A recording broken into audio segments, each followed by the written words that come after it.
In Paris, Sam attends a party thrown by his ex-girlfriend, but he isn't there to have fun, he just wants to take back his old tapes. His ex asks him to wait for a moment because she's busy with guests, so now Sam has to sit for a while and feel out of place. When he gets tired of waiting, he asks his ex to tell him where his things are because he'll take them himself. She guides him to an office and tells him to stay in there so they can talk later. Ignoring the drunk people in the corridor, Sam goes to the office and locks the door to look around in peace. When he finally finds his things, suddenly his nose starts to bleed, so he grabs some tissues and sits down to rest. Eventually he falls asleep, so when moments later there is lots of shouting and chaos outside, he doesn't hear a thing. The next morning, Sam wakes up and grabs his things to leave, but as soon as he opens the door, he's horrified to discover the entire place is a huge mess and there's blood everywhere. After grabbing a random object to defend himself, Sam checks outside the apartment only to discover all the party people including his ex have turned into zombies. As they try to attack him, Sam quickly closes the door. Then he looks outside through the window and discovers the same situation everywhere. Most people have turned into zombies and those that haven't are being chased and killed. The streets of Paris are a mess as well, and when a family tries to escape in their car, the horn noise attracts the zombies, who immediately surround and kill them.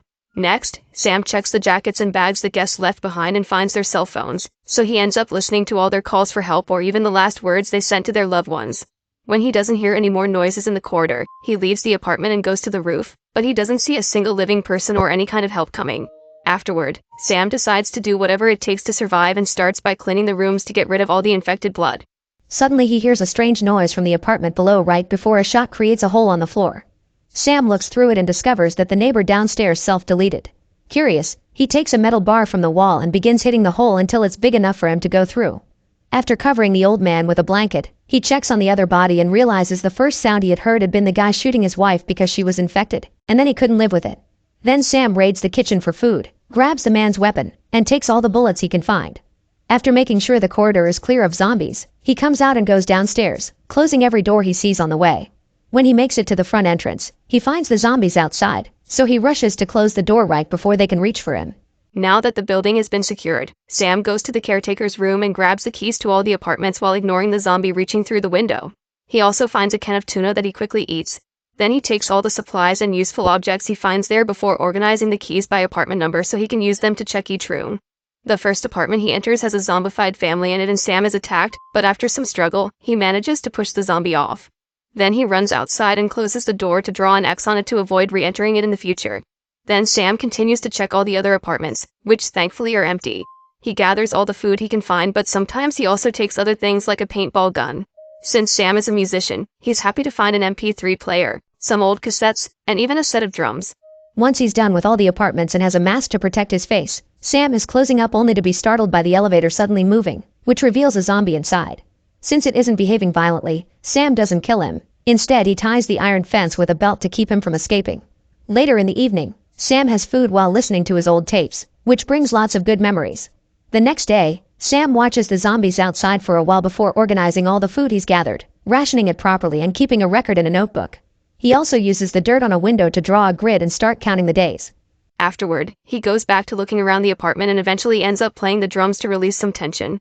However, he must be careful because all the noise attracts the zombies to the window. Days start to pass and Sam tries his best to keep himself busy.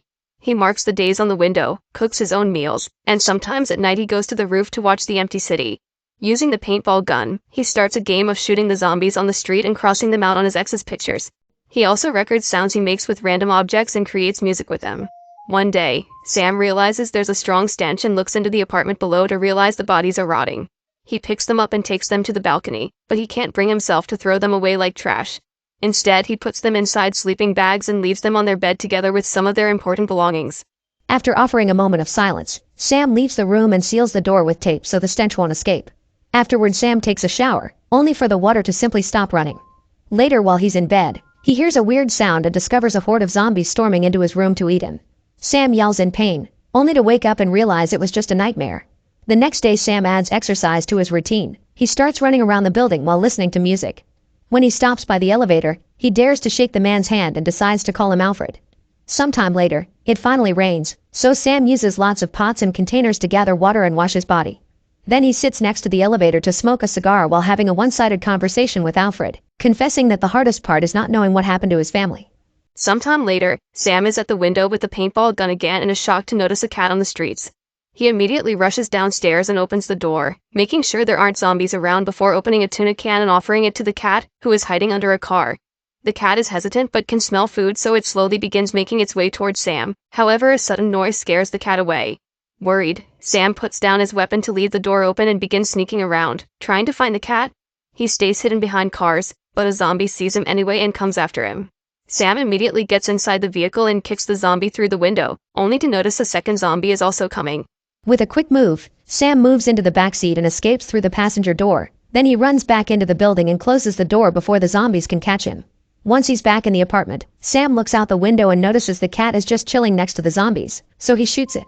Then he turns around and sees blood on the floor, which makes him realize his leg was wounded by the zombie in the car. After cleaning the wound, he sits in front of a mirror with the weapon in hand. There are no signs of transformation, but he can't be sure he isn't infected, so he puts the weapon in the right position to self-delete if it comes down to it. Sam just sits there for a while and eventually falls asleep, causing the weapon to slip and shoot a bullet. Thankfully it doesn't hit Sam, who wakes up to notice he hasn't changed at all and laughs happily. Sometime later, while Sam is taking care of the plants, he hears a weird noise and yells a few words, but nobody answers. He looks through the window and notices a person in the building across the street, but he can't tell if it's a zombie or not. He goes to the roof for a better look, but there are no signs of life. It's starting to get cold now, so when he returns to the apartment, Sam makes a pillow fort and starts a fire to heat some water for a warm bath. While he's trying to relax, he hears noises again, but they quickly disappear. Later, Sam begins to worry about the amount of food he has left, so he grabs a bag and goes outside to look for supplies. However, this turns out to be just his imagination, because in the end he doesn't dare to leave. Feeling incredibly lonely, Sam starts to drink, and one afternoon, he yells at Alfred, mentioning how he hasn't seen any zombies for days and how they're both alone now. He accidentally spills some drink on Alfred, who starts shaking the door and causes Sam's rant to escalate into yelling. Furious about his current situation, he throws the bottle against the wall and runs back to the apartment. He's so desperate not to be alone that Sam begins playing the drums again, and the noise brings back the zombies, who gather outside the window trying to reach for a yelling Sam. Afterward, Sam apologizes to Alfred for all the things he said. Sometime later, Sam is rationing the little food he has left while listening to his old tapes again, and hearing the voices of his family makes him so upset that he pushes the things off the table. In the evening, Sam is waken up by a noise, and this time he doesn't hesitate to shoot at that door. However, when he looks through the resulting hole, he's devastated to discover he shot a regular woman, not a zombie. Sam picks her up and takes her to the bed, where he immediately tends her wounds and removes the bullet while begging her to stay with him. When he leaves the room, he discovers the woman's bag is there too, which has some rope and a hook. The next morning, Sam is grieving when he suddenly hears a noise and discovers the woman has survived. He feeds her some pigeon soup and learns more about her. She's called Sarah, and she's been surviving by jumping from building to building using her hook. She's seen a few survivors hiding in apartments, but most of them have become crazy. The zombies aren't good with heights, but she still never stayed more than a week in one place. Sam tells her it's safe in this building, but Sarah is still wary, explaining the shot from last night got the zombies' attention and eventually they'll tear off the door because they have nothing better to do. Sometime later, Sam is doing his daily walk through the building and Sarah comes with him. She gets scared when they walk in front of Alfred, but Sam promises he'd never eat either of them. Afterward, Sam begins making music again and is delighted to see Sarah helping him with it. In the evening, Sam smokes while chatting with Alfred and wonders if he'll be able to make it now that he has proper company. Eventually, there's almost no food left for both of them, so Sam has to take drastic measures. He returns to the door with the axe, cuts a hole in it, and then shoots every zombie inside. Now he can safely go inside and take all the food he can find. Afterward, he returns to his apartment and notices Sarah isn't there. He looks around and finds her on the roof. Apparently she's looking for a way to leave soon. She wants to practice jumping toward the building across the street, but Sam protests because it's too dangerous. Sarah disagrees, explaining that if they stay they'll either go mad and self-delete, or the zombies will eventually manage to break down the door. Furious, Sarah storms back into the apartment. Sam follows her, but when she doesn't answer, his mind starts catching up to what really happened. Sarah never woke up while Sam tended her wounds, and her presence has been an hallucination. When Sam enters the room now, he finds her dead body on the bed and grabs her hand as he cries. Then he covers her with a sheet and candles to offer a proper goodbye. He also checks her bag again and finds a digital camera, so he looks through the pictures. At first, all the photos are of Sarah and her family, but then he finds a picture of himself on the roof, confirming that Sarah had been the presence in the other building. Accepting the fact he's going crazy, Sam decides it's time to go. He starts by lighting all his old tapes on fire, then he grabs Sarah's bag and goes to the roof to escape. However, he remembers Alfred and decides to free him. Alfred doesn't attack. Instead, he follows him around, and Sam sends him into an apartment. At that moment, the burning tapes activate the fire alarm and the zombies finally break down the front door, desperately coming after Sam. He shoots as many zombies as he can, but eventually they make him fall, so he pushes them away and decides to run instead of fighting. Now the elevator is free. Sam runs inside and closes the gate, ignoring all the hands reaching to try to grab him. Then Sam starts climbing up the elevator shaft and runs toward an empty apartment, but a zombie follows him there. Sam grabs the curtains and covers the zombie with them, managing to keep him distracted. However, when he tries to escape, he accidentally bumps against some objects on the floor and alerts the zombie of his location. Sam immediately reacts by hitting the zombie a couple of times and putting a couch on top of him to trap him.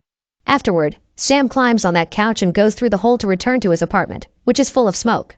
There are lots of zombies around too, but the smoke allows Sam to slowly walk around undetected. Eventually he makes it to the roof and uses Sarah's hook to throw the rope toward the other building. There's a zombie coming after him, so Sam jumps without much thought and hits his body against the wall.